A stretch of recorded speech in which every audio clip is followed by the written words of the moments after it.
Good cigars and quality jerky with really funny people? Yes please. My name's Jeff Foser. Today I'm hanging out with Ray Harrington. On and off stage, I love this guy. He does sketch comedy, he's got his own podcast, he's won multiple film festivals for his documentary, Be a Man, plus his comedy album on Stand Up Records topped the charts on both Amazon and iTunes. Ray is kind of a big deal.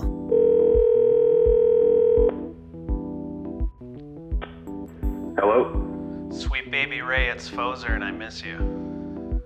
Foser, what's going on, buddy? Hey, I heard you're in town. You want to hang out? Let me check my schedule. Oh boy. Yeah, where am I going? The Golden Leaf Smoke Shop and wear something slippery. I'll see you soon. All right, see ya. This episode is brought to you by Meat Taffy, premium guy candy, the absolute highest quality jerky for road trips, ball games, hiking, or smoke shops. Welcome to Comedians Smoking Cigars, Eating Jerky. I am really interested to hear you talk about the year of the RIFF. When I was starting out in stand-up, I went to see Paul F. Tompkins in Boston, and he did, I think, 20 minutes up front. That was just riff, open stuff, not crowd work. There's a big difference between riffing and crowd work. You can do both. You can use one to lead into the other. That's totally fine. But a real riff is when it's improvised and it's like a bit is coming out fully formed out of nowhere. That's when a riff is really, really fun. Have you had an improv classes, training, or interest? No, I've always, improv to me, I always want to try it, but I never want to be in the room when other people are trying it. It's like sex. Yeah. I want to be involved, and if I see something, I go, oh, that looks interesting. I'd like to try that at some point, but I don't want to be there, certainly, and not giving suggestions, right? Switch. I don't even want to be involved in the tagging in and tagging out games. Sure.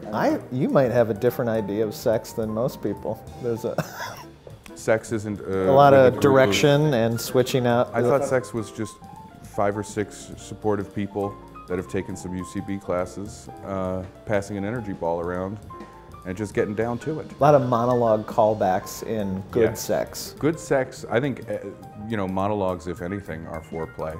And good foreplay is important.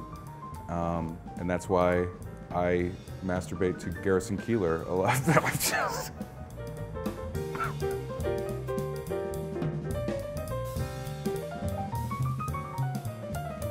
Holding this has like this weird power to it. It is so strange.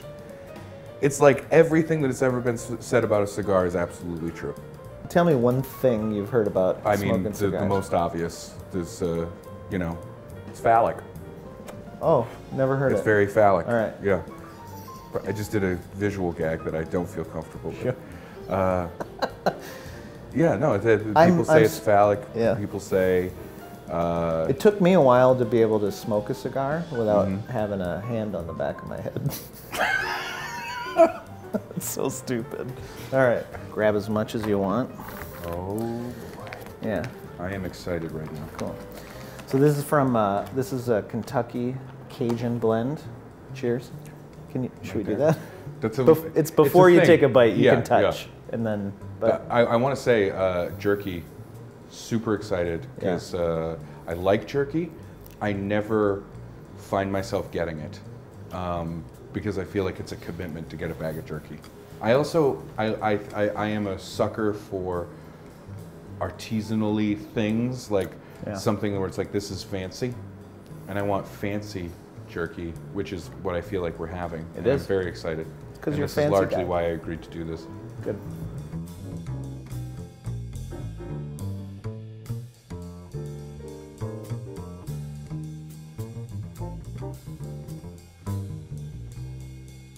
It weirds me out. Thomas the Tank Engine weirds me out. Do your kids watch that, or did they when they were younger? Yeah, they did. I don't like it because they talk, they have human faces, Yeah. but there's someone driving the train. There's a guy in there, Yeah. and then like Thomas will be like, I'm gonna go down to the loading docks and see what's going on. Sure. And then they go, and I'm like, but what about that guy? Did he want to go there? Yeah.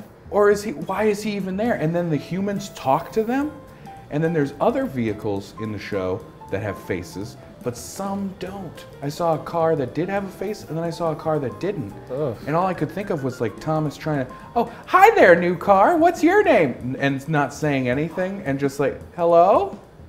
That's the equivalent Hello? of a kid going into like a store and having a conversation with a mannequin. Like, oh, Yeah. another person. Right. That's terrifying. That's isn't awful. It? I think what I'm going to do is tell my son when he gets a little older and can understand horrific concepts.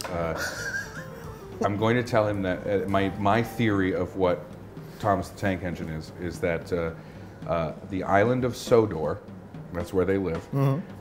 What happens is any train that has been involved with hitting and killing someone, the ghost of that person is now stuck in the train, and so they got to get rid of it. So Thomas was a little boy who played too close to the tracks.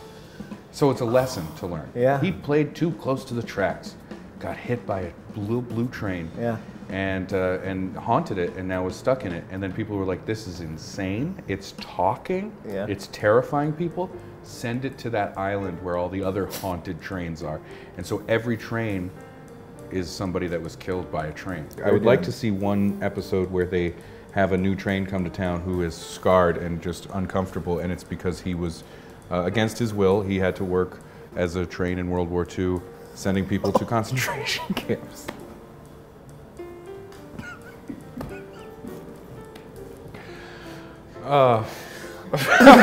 Ready to work today? We're Yeah. going up Percy Mountain again? Oh. Not today. Not today.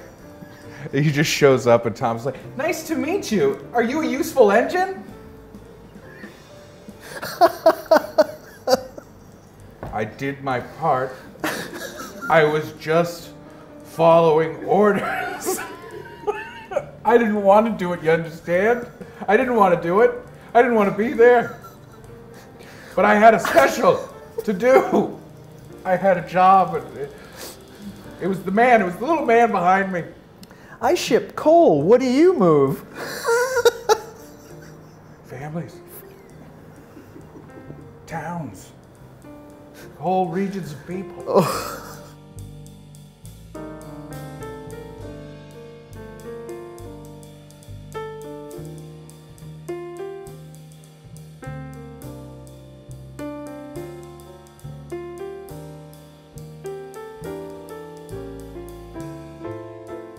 I'm from Maine, Yeah. so moose jerky is definitely a thing. Have you ever had a real life encounter with a moose?